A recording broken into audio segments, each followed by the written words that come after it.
ओम शांति। आज एक बहुत अच्छा विषय पर चर्चा करेंगे। हम अपने अंदर के कमजोर संस्कार को, कड़े संस्कार को परिवर्तन कैसे करें, क्योंकि आजकल हर एक के जीवन में जो प्रॉब्लम है, समस्या है, खुद के अंदर के संस्कार दो प्रकार के होते हैं। एक होता है आपस के संस्कारों में हम कैसे निर्विघ्न बनना है, और दूसरा होता है खुद के संस्कार, अपने अंदर के संस्कार। कभी कभी आपस के संस्कारों में हम ठीक रहते हैं, लेकिन कभी कभी खुद के अंदर के पुराने संस्कार जागृत होते हैं और इसीलिए की कमाई हम चट कर लेते हैं। इसलिए अपने कमजोर संस्कार को कैसे परिवर्तन करना है, इसके बारे में चर्चा करेंगे।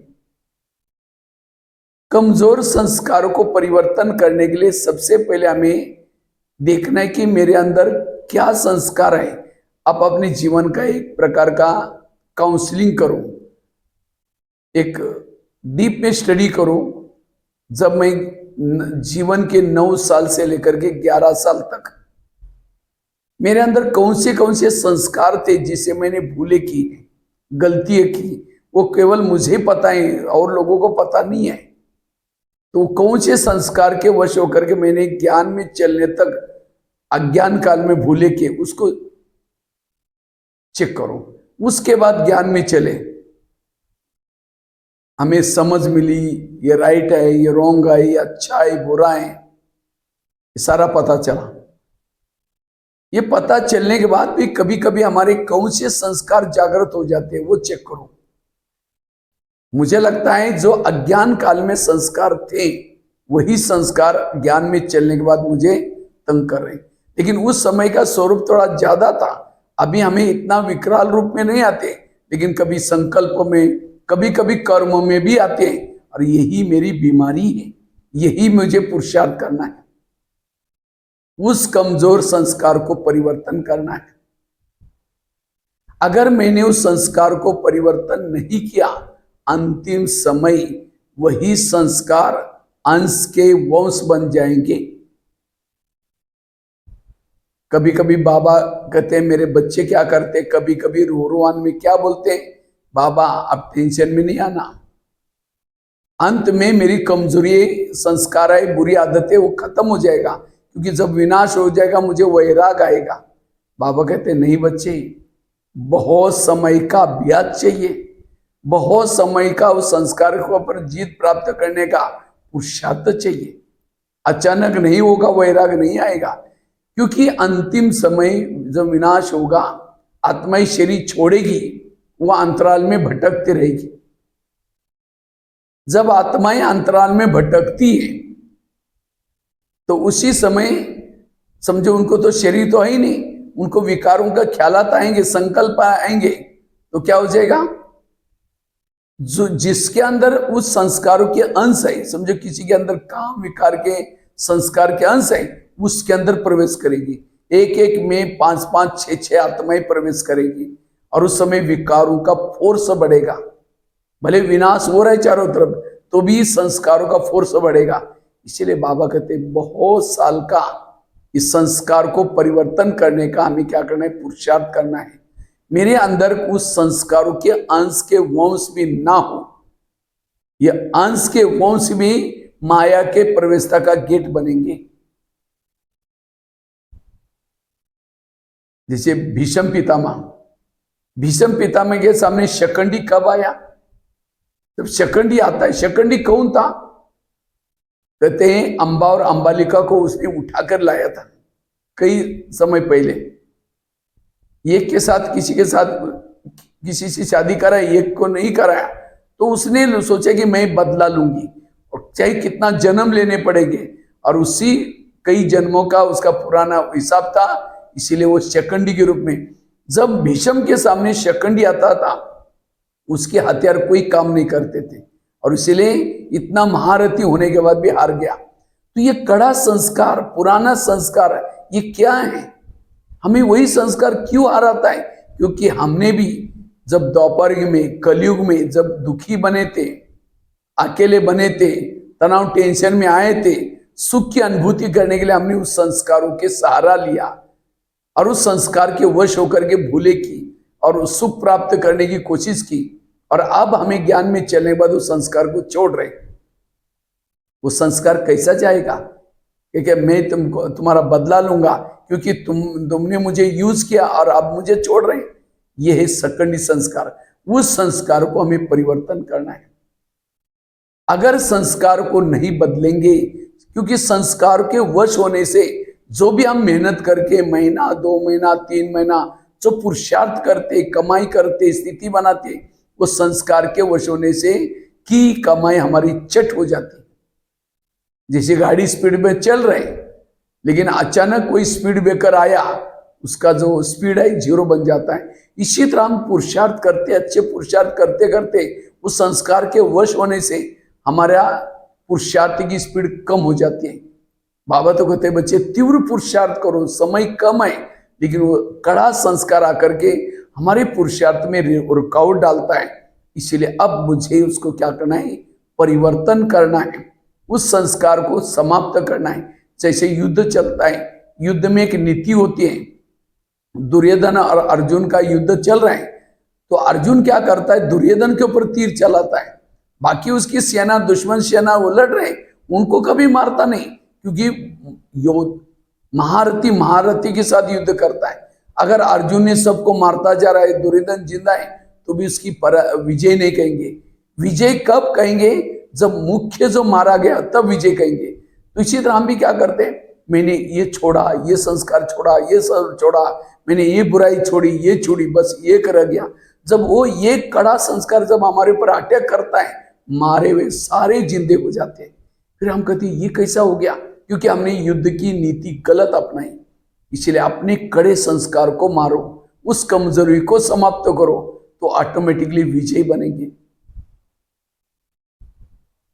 अगर उस संस्कार को परिवर्तन नहीं किया, संस्कार के वश होने से इंद्रियों के वश हो जाते हैं, संस्कार के वश होने से खुशी गायब हो जाती है। जो उस कड़े संस्कार के वश में बार बार होता है, उसकी खुशी गायब, वो चेहरे में खुशी नहीं होगी।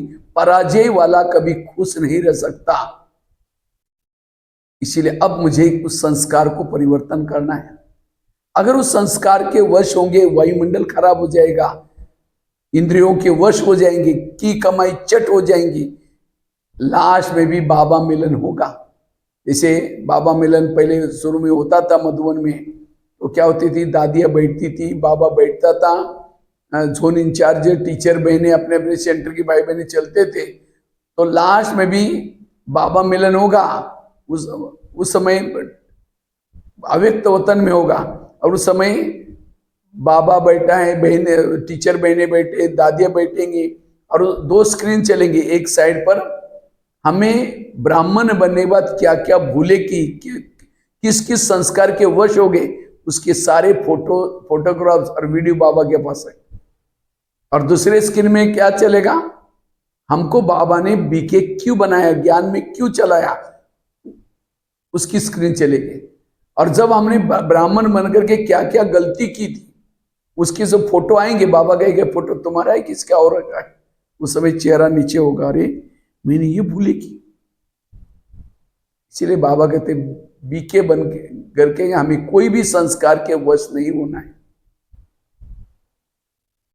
अगर संस्कार के वश हो जाएंगे, 1 का 1000 गुना हमें बोझ भी मिलता है, विकर्म भी बन जाती है। जितनी प्राप्ति ऊंची है, उतना हमारे विकर्म का बोझ भी ऊंचा है।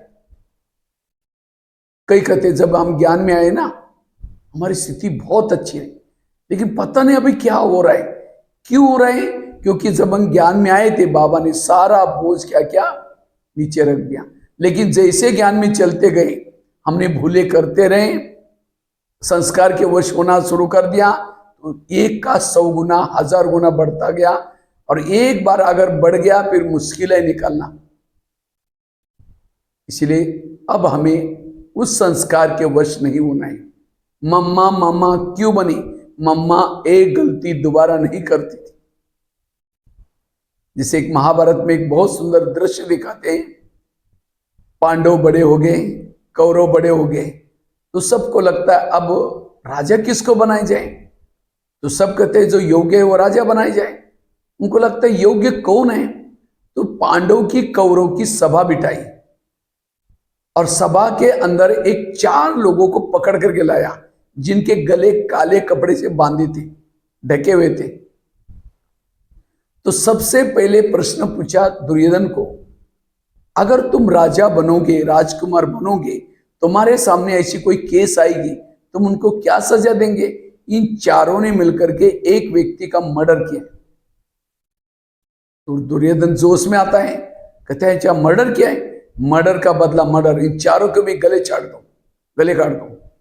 अच्छा कहा कि ठीक है बैठो। कहता मैं राजा बनूंगा तो यही निर्णय करूंगा। यही प्रश्न युधिष्ठिर को पूछा गया, अगर तुम राजा बनोगे, राजकुमार बनोगे, तुम्हारे सामने ऐसी केस आएगी, तुम इनको क्या सजा दोगे? ये चारों ने मिलकर के एक व्यक्ति का मर्डर किया। तो युधिष्ठिर गंभीर हो गया, कहता है मैं इनकी वर्ण जाति पूछना चाहता हूं। तो शकुनी उठ करके बीच में कहता है जाति से क्या मतलब है? मेरे भांजे ने जो बोला सही, क्योंकि वो हमेशा उसका ही साथ देता था। तो सब सभा के लोग बोलते हैं नहीं, पूछा है तो कुछ राज होगा, बताओ भाई इनकी क्या क्या वर्ण जाति है। तो कहा कि इसमें एक शूद्र है, शूद्र वर्ण का है, मर्डर करने में शामिल था। इसमें एक वैश्य वर्ण का भी है, वो भी शामिल था। उसमें एक क्षत्रिय भी है, वो भी शामिल था। और उसमें एक ब्राह्मण भी है, वो भी शामिल था। तो युधिष्ठिर और गंभीर हो गया, क्या कि इसमें जो क्षत्रिय है, शूद्र है, उसको 2 साल की सजा दी जाए। ये भी शामिल था मर्डर करने में। इसमें जो वैश्य है उसको 4 साल की सजा दी जाए। शूद्र को 2 साल की, वैश्य को 4 साल की। अच्छा कहा कि इसमें जो क्षत्रिय है उसको 6 साल की सजा दी जाए, वो भी शामिल था। और इसमें जो ब्राह्मण है उसको क्या सजा देना है मैं नहीं कहूंगा, ये बाजू में आचार्य द्रोण बैठेंगे वो बताएंगे। ब्राह्मण है, ज्ञानी है, तो भी गलत काम किया। ये सारे जो शास्त्रों में जो एग्जाम्पल उदाहरण दिए हैं संगम युग के यादगार है। आज हमने शूद्र बनकर के भूले की माप हो सकती है, क्षत्रिय बनकर के की माप हो सकती है, वैश्य बनकर के जो भूले की माप हो सकते हैं। अगर ब्राह्मण बनकर के, ज्ञानी बनकर के भूले की माप नहीं होगी। इसलिए बाबा कहते बच्चे ज्ञानी बनकर के, बीके बनकर के हमें भूले नहीं करनी, 1 का 1000 गुना इसलिए है बीके, भगवान पढ़ाता है, खुशी नहीं है। क्यों? संस्कार के वश हो रहे। इसीलिए अटेंशन, यही कड़ा संस्कार संपन्न और संपूर्ण बनने नहीं देगा, यही लीकेज करता है। जैसे कहते हैं ना, अंधा पीस रहा है और कुत्ता बैठ करके उसको खा रहा है। हम योग लगाते हैं, अमृत वाला करते, स्थिति बनाते, मेहनत करते, और अचानक कभी महीने 15 दिन के बाद संस्कार के वश हो गए कि कमाई चट। हम तो लगता है कि मैं इतना साल से ज्ञान में चल रहा हूं, इतना दिन से योग करता हूं, ये करता हूं, लेकिन संस्कार के वश होने से जमा कुछ भी नहीं। इसीलिए अब मुझे उस कड़े संस्कार के ऊपर जीत प्राप्त करना है।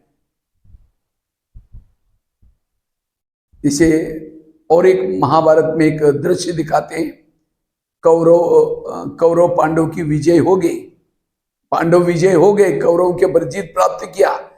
तो पांडव विजय होने के बाद पांडव को पहाड़ी पर जाना था। 5 पांडव, द्रौपदी, कुत्ता, वो पहाड़ी का नाम था मेरु पर्वत। लेकिन उस मेरु पर्वत का सिद्धांत था सीधी थी वो पहाड़ी, उसके ऊपर वही चढ़ सकता था जो सत्य ईमानदार। तो 5 पांडव, द्रौपदी, कुत्ता जब जा रहे थे तो चलते चलते द्रौपदी अचानक गिर गई। जब द्रौपदी गिर गई तो भीम की नजर गई, पांडव तो आगे जा रहे थे, भीम की अचानक नजर गई, अरे द्रौपदी तो है ही नहीं। पीछे मुड़ करके सबने देखा द्रौपदी है ही नहीं। तो भीम ने सबको बुलाया कि द्रौपदी है नहीं, तो वापिस चले गए, जिस रास्ते से चढ़ रहे थे उस रास्ते तक चले गए नीचे। जैसे देखा एक जगह पर द्रौपदी एक खड्डे में शक्तिहीन होकर के गिरी, वो खड़ी भी नहीं हो सकती, उठ भी नहीं सकती। तो भीम उसकी बहुत महिमा करता है कि कितनी अच्छी स्त्री थी, हमारे साथ में रही, स्त्री होते भी जंगल में रही, त्याग किया, तपस्या किया, ये किया, बहुत महिमा करता है। लेकिन युधिष्ठिर सुनते रहता है, और युधिष्ठिर में लास्ट में कहा उसने जंगल में रही, त्याग किया, तपस्या किया, लेकिन एक बात नहीं छोड़ी। सब छोड़ा लेकिन एक बात नहीं छोड़ी। उसका सबके साथ, पांडवों के साथ प्यार था, लेकिन एक अर्जुन के साथ एक्स्ट्रा लगाव था। देखो, उसने सब कुछ छोड़ा, लगाव नहीं छोड़ा। और इसीलिए कहा कि वो चढ़ नहीं सकती ऊपर, वो हमारे साथ नहीं आ सकती। जिनको, क्योंकि ऊपर इंद्रदेव इंतजार कर रहे थे, पांडवों को ऊपर जाना था, सब चले गए। जिसके साथ लगाव था वो भी चला गया। तो द्रौपदी को याद आता है कैसा लगाव था, कैसे बातें थे, क्या करते करते थे। लेकिन पश्चाताप करके फायदा क्या हुआ? जो हुआ वो हो गया। ये सारी कहानियां जो शास्त्रों में लिखी है, संगम युग की याद करें। आज हमारी भी विजय होगी। विजय होने बाद सभी पांडवों को, हम सभी को पहाड़ी पर जाना होगा।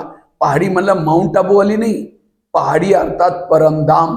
वो कैसा ही सीधा, लेकिन इस पहाड़ी का नियम है, इस पहाड़ी पर वही चढ़ सकता है जो सत्य ईमानदार है। अगर मैं बीके बन करके, मेरा किसी से लगाव है, मेरा किसी से झुकाव है, मेरे अंदर कोई गलत संस्कार है, वश हो जाएंगे, गिर जाएंगे, पहाड़ी पर नहीं चढ़ सकेंगे। इसलिए अपने संस्कारों को परिवर्तन करो। इतना ही नहीं, आगे चला, नकुल गिर गया, आगे चला सहदेव गिर गया, आगे गया भीम गिर गया, आगे गया अर्जुन भी गिर गया, और केवल कहते कुत्ता और युधिष्ठिर स्वर्ग में गए। ये भी बातें सारी संगम की याद है। हमारी भी विजय होगी। विजय वना में पार। नकुल क्यों गिर गया? क्योंकि नकुल को बुद्धि का अभिमान था। इसी तरह हमें भी मेरे प्लान के कारण, मेरे इसके कारण इस कार्यक्रम सफल हुआ, मेरा ये भी अभिमान है। सहदेव क्यों गिर गया? सहयोग करने का अभिमान था। कहीं को लगता है मेरे सहयोग के कारण इतना अच्छा सेंटर बना, मेरे सहयोग के कारण इतना अच्छा कार्यक्रम हुआ, मेरा अगर सहयोग ना होता तो ये होता ही नहीं, ये करता ही नहीं। इस सहयोग, अगर आप नहीं होते तो भी दुनिया चलती, आप ना होते तो भी सब कुछ चलता। ये तो हमारा मिथ्या अभिमान है। ये संस्कार हमारे कभी ना हो, फेल हो जाएंगे। जैसे कृष्ण को पांडवों ने अंत तक नहीं पहचाना। ये कृष्ण कौन है? उनको लगता है ये युद्ध हमने ही जीता। इसलिए अभी तक हमने बाबा को नहीं पहचाना। बाबा करवा रहे हैं, करण करवा रहे बाबा है, हम तो एक निमित्त मात्र है। आगे गया, भीम गिर गया, भीम के अंदर गदा युद्ध का भी मन था। आगे गया, अर्जुन गिर गया, तीर चलाने का अभिमान था, मैंने इतने सेना को मारा। अरे तुमने कहा मारा? जैसे, और केवल कहते युधिष्ठिर और कुत्ता ही क्या करते, स्वर्ग में गए। युधिष्ठिर अर्थात युद्ध में स्थिर था। जितना प्यार उसका पांडवों के साथ था, उतना प्यार कौरवों के साथ भी था उसका। एक बार जब बंदी बनाया था उसको, जब बंदी बनाया था वो दुर्योधन को, तो पांडव उस समय लाक्षागृह से निकले ही थे, जंगल में थे। तो उसी समय गुप्त रूप में थे वो, तो उसी समय उसी एरिया में उसको बंदी बनाया था। जब युधिष्ठिर को पता चला कि दुर्योधन को बंदी बनाया है, तो भीम को और अर्जुन को बुलाया, कहा कि मजले भैया, कहा कि और अर्जुन तुम दोनों जाना और भीम को बंदी बना, उसको छोड़ा। तो उसी समय भीम एकदम गुस्से में आता है, कहते भैया ये तो अभी अभी हमारा लाक्षागृह किया, अभी अभी हमारा द्रौपदी का चिरहनन किया, उसके लिए हम कहा कि ये हमारा घर का मामला है, तुम नहीं जाते तो मैं जा रहा हूं। देखो कितना युद्ध में स्थिर था वो। इसीलिए कहते कुत्ते ने युधिष्ठिर को स्वर्ग में जाने की सहयोग किया। वास्तव में कुत्ता मतलब उसके अंदर ईमानदारी थी। इसी तरह जो इस श्रीमत को, मर्यादा को ईमानदारी से पालन करता है, वही विजय है। इसलिए विजय बनने के लिए अपने संस्कारों को वास्तव में जैसे मैंने बताया, कृष्ण को पांडवों ने लास्ट तक नहीं पहचाना। इसी तरह अभी तक भी हमने बाबा को नहीं पहचाना है। हमको लगता है मैं ही कर रहा हूं, मैं ही सब कुछ करता हूं। एक जैसे शास्त्रों में एक बहुत सुंदर दृष्टांत आता है। जब कौरव पांडव का युद्ध होने वाला था, उस समय बारबलिक कहते हैं भीम का पोत्रा था, घटोत्कच का पुत्र था। उसको पता चला कि ये कौरव और पांडव में युद्ध होने वाला है, तो सोचता है चलो मैं भी युद्ध में भाग लूंगा। लेकिन उसको एक देवी का वरदान था, कोई देवी ने उसको तपस्या की थी, वरदान दिया था, अगर तुम कमजोरों के साथ युद्ध करोगे तो तुम्हें कोई भी हरा नहीं सकता। तो कमजोर कौन थे? कौरव थे, क्योंकि पांडव के साथ तो कृष्ण था। तो वो मन बना के निकल गया कि मैं कौरव के साथ युद्ध करने के लिए जा रहा हूं। लेकिन कृष्ण को अंतर्ध्यान से पता चला, अरे बारबरिक भी आ रहे हैं, ना कौरव विजय होंगे ना पांडव विजय होंगे। तो कृष्ण क्या करता है, अपना रूप बदल करके एक ब्राह्मण वेश में क्या करता है, जा करके जब बारबरिक जा रहा था सैनिक के साथ युद्ध करने के लिए, तो उसके रास्ते में जाकर बैठता है। कहता है, हे ब्राह्मण, हे राजन, तुम युद्ध करने के लिए जा रहे हैं, तो युद्ध में विजय बनने के लिए इस ब्राह्मण की थोड़े आशीर्वाद लेके जाओ, कुछ दान पुण्य करके जाओ। तो उस समय बारबरिक कहता है, क्या चाहिए पूछो, बोलो हे ब्राह्मण तुमको क्या चाहिए दान में। कहता है, जो मैं मांगोगे देंगे। तो उसको लगता है कि ये क्या मांगेगा, गाय मांगेगा, कुछ जमीन मांगेगा, कुछ मकान मांगेगा। कहता है, हे ब्राह्मण तुमको जो चाहिए, तुम जो चाहिए मांगोगे वो मुझे मैं दे दूंगा तुमको, मैं वचन देता हूं। तो वचन दे दिया, प्रतिज्ञा कर दी, जो चाहिए मुझे दूंगा। कहता आपका सिर चाहिए मुझे। जब सिर मांगा तो उसको लगा, रे ये तो ब्राह्मण है, ये सिर कैसे मांग सकता है।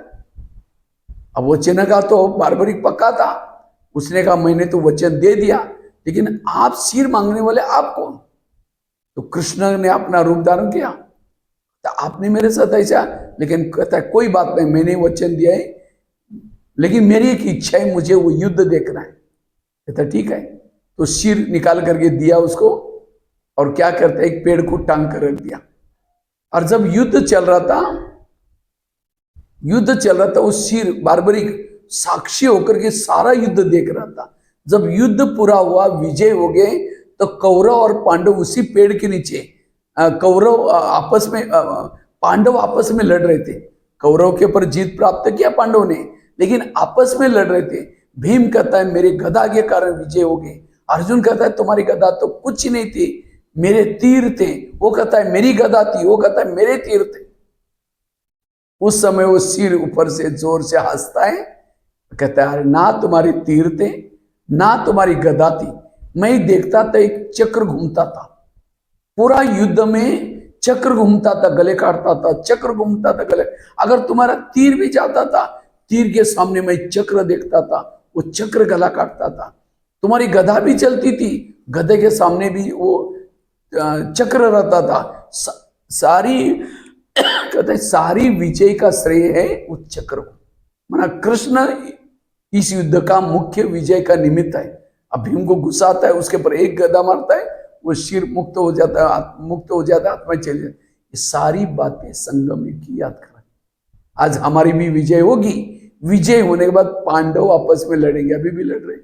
ये मेरी रिया, ये मेरे सेंटर, ये मेरे जिज्ञासु, मेरा ये, अरे मेरा कहां से आया, ये सारा उस प्रभु का है, परमात्मा का है।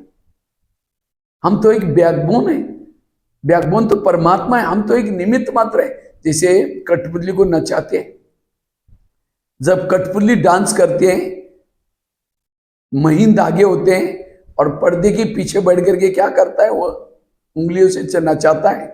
जब कठपुतली डांस करते हैं, देखने वाला ताली बजाते, वाह कितना अच्छे डांस करे। अगर ऊपर पर्दे के पीछे जो बैठता है उसको लगे अच्छा ये डांस करते, ठीक है तुम ही कर लेना। वो उंगलियों से नचाएंगे नहीं, तो कठपुतली वहीं लटक जाएगी। इसी तरह पर्दे के पीछे परम धाम में बाबा बैठा है और वहां से कार्य करा रहा है, सेवा करा रहा है, कार्य करा रहा है। लेकिन हम जब अच्छा अच्छा कार्य करते, सफल बनते, तो कहते कि मैंने बहुत अच्छा किया, मैं बहुत अच्छा करता हूँ। वो अगले बार कहेगा तुम ही कर लेना। अगर उस खींचने वाला नहीं करेगा, कराने वाला नहीं करेगा, वही लटक जाएंगे। इसलिए उस करण करावन हार प्रभु को कभी ना भूलो। ये अभिमान के संस्कार परिवर्तन करने की आवश्यकता है।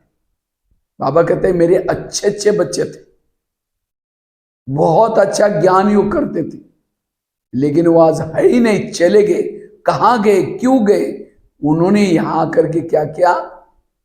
कुछ न कुछ अभिमान के वश आकर हो गए।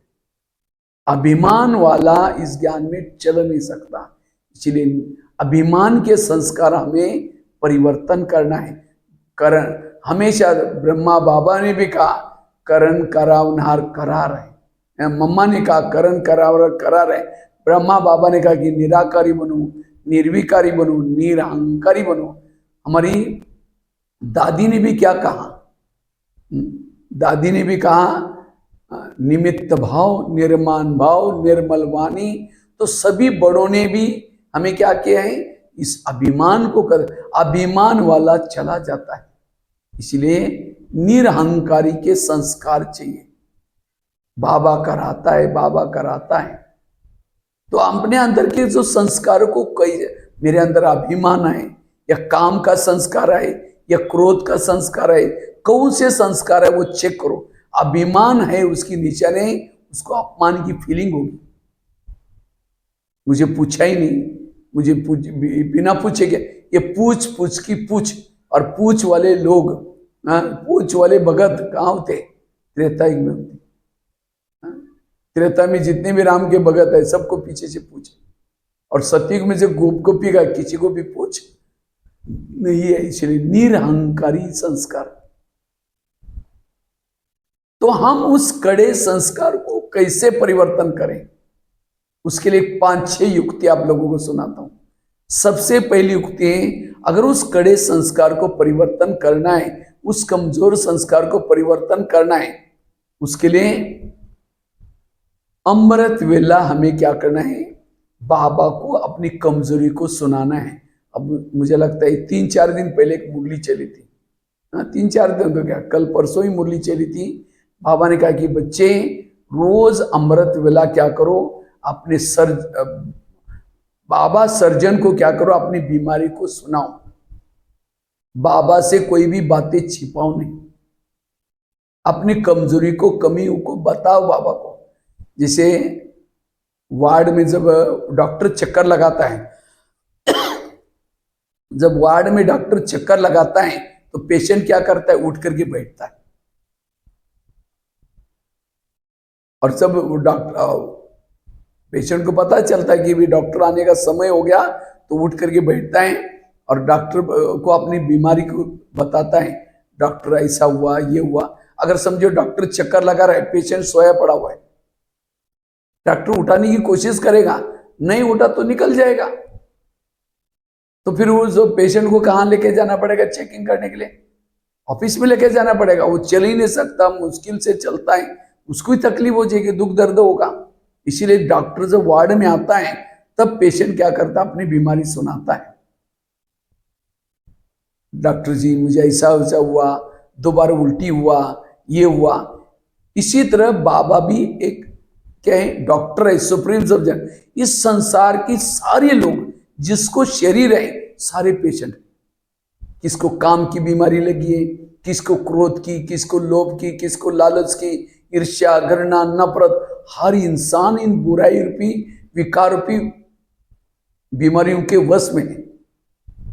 तो परमात्मा एक ही ऐसा सुप्रीम सर्जन है जो इसकी दवाई देता है। तो ये दुनिया भी एक हॉस्पिटल है। इस हॉस्पिटल में 4 वार्ड बने, America ward, Africa ward, Europe ward, Asia ward. तो हम कौन से वार्ड में रहते हैं? हम रहते हैं एशिया वार्ड में। और यहां बाबा का आने का टाइम क्या है? सवेरे 2 बजे से लेकर के 5 बजे तक चक्कर लगाता है। लेकिन जिस समय बाबा चक्कर लगाता है, हमें क्या करना है? उठ करके बैठना है। और केवल बैठना नहीं, कोई समझो कोई डॉक्टर चक्कर लगा रहा है और पेशेंट उठा तो है लेकिन ऐसा बैठा है तो भी दवाई नहीं मिलेगी। अच्छा, उठा हुआ है, डॉक्टर के चेहरे की तरफ देख रहे हैं, डॉक्टर पूछे आपको क्या हुआ? इसी तरह कई भाई बहन क्या करते हैं, अमृत तो उठेंगे, उठ करके ऐसे बैठेंगे, क्या हुआ? कोई बात नहीं, कुछ नहीं, ऐसे बैठेंगे। तो वो संस्कार कैसा परिवर्तन होगा? इसीलिए उठ करके बैठना नहीं, लेकिन उठ करके कई तो क्या करते, बाबा के फोटो की तरफ देखते रहेंगे, बात नहीं करेंगे। बाबा को कैसे पता चलेगा? एक भाई ने कहा बाबा भगवान है ना, बाबा को अपने आप क्यों नहीं बाबा बताता? बाबा को बताने की क्या जरूरत है? समझो कोई डॉक्टर होते हैं, डॉक्टर क्या होते हैं, उन्होंने स्टडी की है, बीमारी की स्टडी की है, बीमारी के बारे में सब कुछ जानता है। लेकिन जब पेशेंट सामने आता है, पेशेंट को डॉक्टर पूछता है अच्छा आपको क्या तकलीफ है? उस समय पेशेंट थोड़ी बोलता है आपको पता नहीं मेरे को क्या तकलीफ है, आप डॉक्टर किसी लिए बने बताओ ना। भले डॉक्टर जानता है तो भी पेशेंट को बोलना पड़ता है मुझे ये तकलीफ है, मुझे बुखार है, मुझे खांसी है, उस प्रमाण दवाई देगा। इसी तरह बाबा भले भगवान है, बाबा सब कुछ जानता है, तो भी बाबा को सुनाने की जरूरत है। इसीलिए कभी कभी मुरलियों में भी महावाक्य आता है, बच्चे अपनी बीमारियों को सर्जन को सच सच बताओ, छिपाओ नहीं, छिपाएंगे तो बढ़ जाएगी बीमारी। इसीलिए बाबा को सुनाना है। जैसे वो पेशेंट कहता है डॉक्टर जी मैंने कल दवाई खाई थी तो 2 बार उल्टी हुआ, ऐसा हुआ, ये हुआ, अच्छा और क्या हुआ, क्या हुआ करके वो कागज पर लिखता है। और जब ऑफिस में जाता है किसी नर्स के पास या किसी कंपाउंडर के पास, उस पेशेंट की दवाई भेजता है, फलाने वार्ड में फलाने वार्ड पेशेंट इतना नंबर खटिया पर इतना पेशेंट है, इसकी दवाई दे के आओ।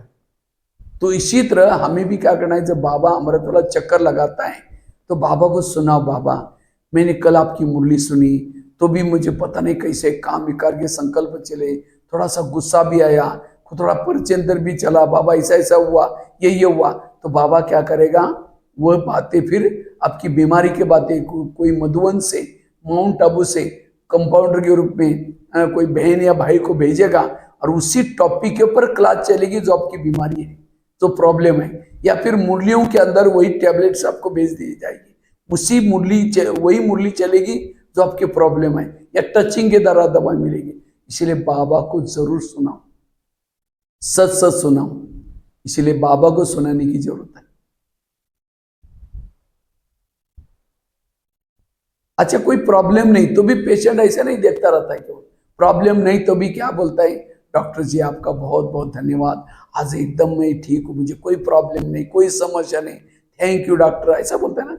इसी तरह समझो हमें कोई संस्कार नहीं आया, कोई विकार नहीं आया, तो भी हम क्या करना है, चुप नहीं रहना है।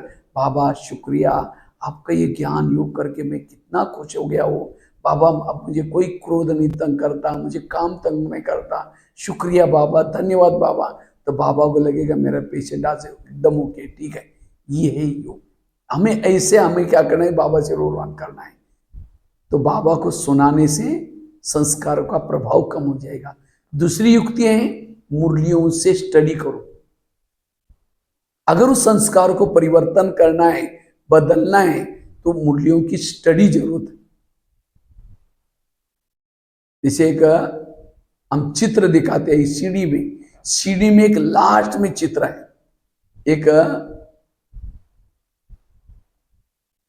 भिखारी सोया है और भिखारी के सिराने में एक गीता का शास्त्र दिखाते हैं, और भिखारी के हाथ में कटोरा है, उसकी सिराने में गीता शास्त्र रखा है और हाथ में कटोरा है। और हम क्या समझते हैं, ये भारत का चित्र है। भारत का नहीं, हम ब्राह्मण आत्माओं का चित्र है, क्योंकि असली गीता किसके पास है? सभी ब्राह्मणों के पास है। ये मुरली ईश्वरीय महावाक्य असली गीता है, लेकिन फिर भी हाथ में कटोरा, बाबा मेरा योग नहीं लगता, मेरे जीवन में ये समस्या है, मेरा ये प्रॉब्लम है, मेरी ये प्रॉब्लम है। इसका मतलब हम मुरलियों की स्टडी नहीं करते। अगर हम मुरलियों की स्टडी करेंगे सारी समस्याओं का समाधान मुरली में दिया हुआ है बाबा ने। और हर बीमारी के बारे में, हर विकारों के बारे में बाबा ने अलग अलग मुरलियां चलाई है।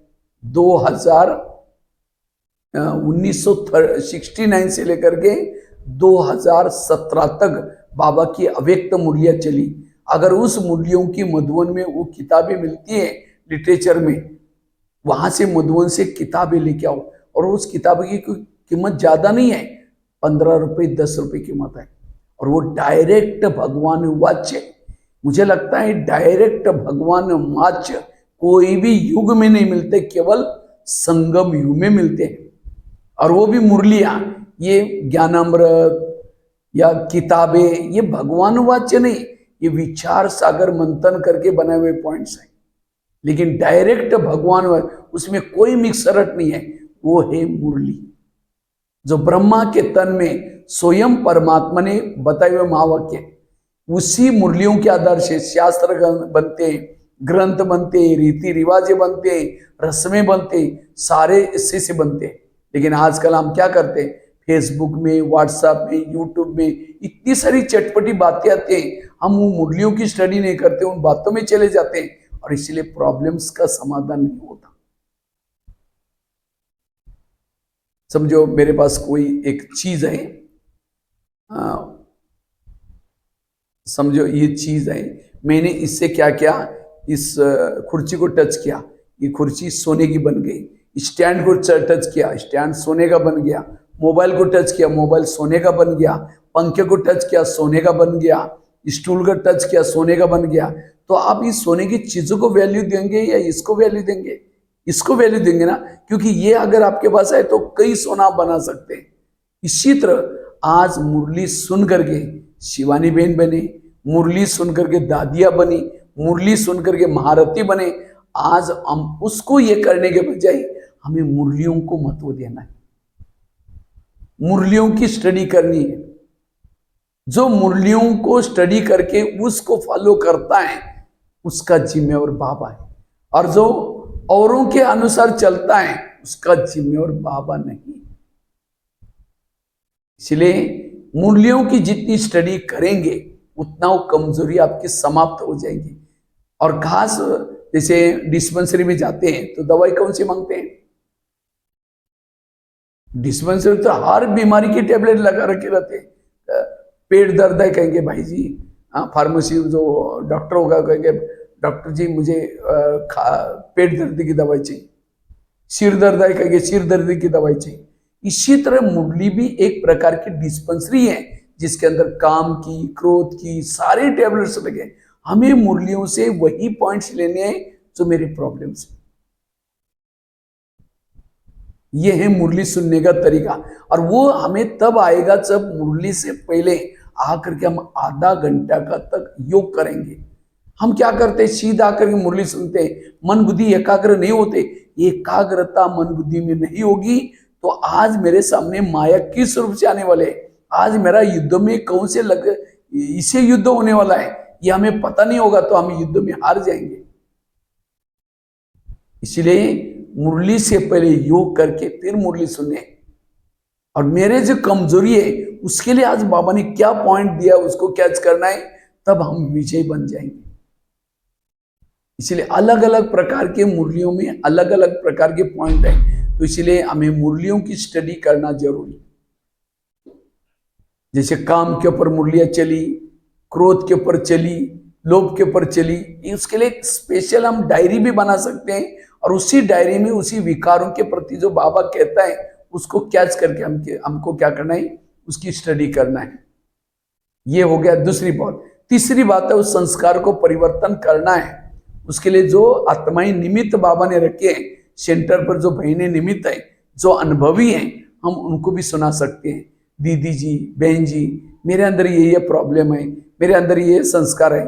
कईयों को लगता है अगर निमित्त आत्माओं को सुनाएंगे, बहनों को सुनाएंगे, हमें बहनें उस नजर से देखना शुरू करेंगे, और ये माता जी तो इतना दिन से ज्ञान में चलते हैं तो भी ये संस्कार उनका बदला ही नहीं। तो हम क्या करते हैं, उसको छिपाते हैं। अगर संस्कार को छिपाएंगे तो छिपाते छिपाते खुद भी छिप जाएंगे, ओम शांति हो जाएंगे। जैसे किसी को फोड़ा होता है, हम छिपाते नहीं, सबको कहते मुझे फोड़ा हो गया, कोई कहेगा ये दवाई लगा दो, कोई कहेगा ये लगा दो, कोई कहेगा ये लगा दो। इसी तरह वो स्थूल बीमारी तो हम नहीं छिपाते, तो इस संस्कार की बीमारी भी हम क्यों छिपाएं? इसलिए हमें निमित्त आत्मा को, अगर अपना नाम बताने की शर्म आती है, किसी और का नाम बताओ, किसी ने मुझे उस संस्कार के बारे में बताया था, तो हम उसके लिए क्या करें? है आपका संस्कार, लेकिन अपना नाम बताने की शर्म आती है, तो औरों को बताओ। इससे भी हम पॉइंट इकट्ठे कर सकते हैं, इससे भी संस्कार बदलेगा। चौथी बात है, अगर उस कमजोरी को समाप्त करना है, उसके लिए उस कमजोरी का भोजन मत दो। समझो कोई बुजुर्ग व्यक्ति है, बहुत क्रोधी है, सबकी पिटाई करता है, हमेशा गुस्सा करता है, लेकिन है बुजुर्ग, वो उठ नहीं सकता खटिया पर से। अगर उस बुजुर्ग व्यक्ति को हम मलाई खिलाएंगे, रबड़ी खिलाएंगे, पनीर खिलाएंगे, शरीर की ताकत आएगी और सबकी पिटाई करेगा। अगर उसको भोजन ही नहीं दो अच्छा, तो खटिया पर बैठ के